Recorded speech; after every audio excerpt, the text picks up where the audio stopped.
شهر فرمایش داتا آقای بلوچی حامد بلوچی، آقای حامد بلوچی، احمد رودینی، حامد الرودینی، احمد الرودینی و شریف میری. بله بدون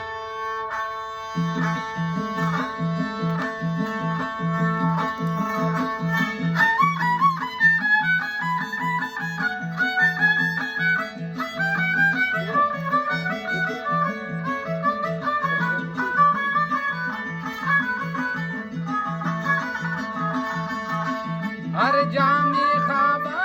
والله فرشم زمینه، هر جامی خوابم والله فرشم زمینه،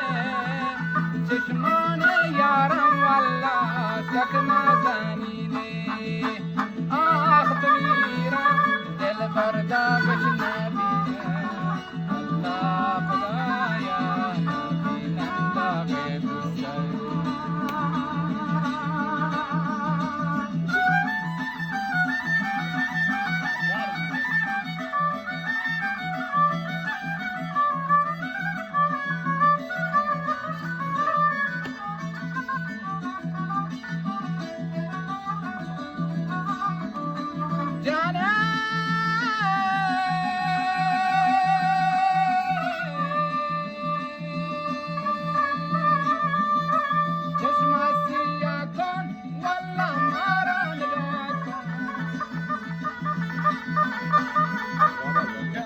چشمت سیا کن والله مارا نگاه کن،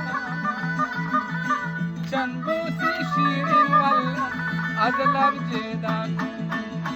آه بمیرم دل بردا بشنوینم، الله خدایا نبینم باغ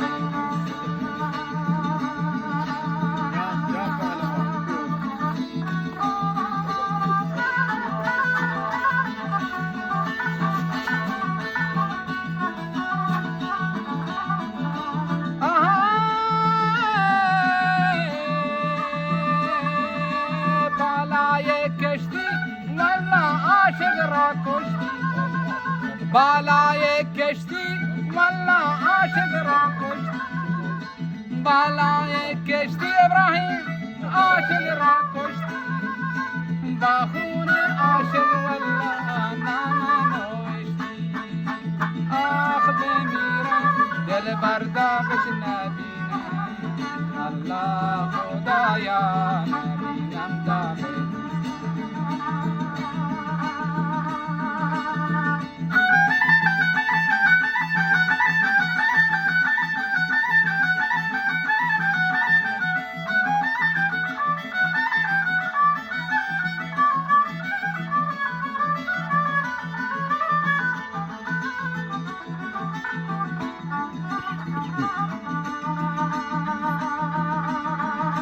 کوچه ایران شهر والله تنگ و تاریکه، کوچه ایران شهر والله تنگ و تاریکه، یک یاری دارم والله کمر باریکه، آه بمیرم دل بردا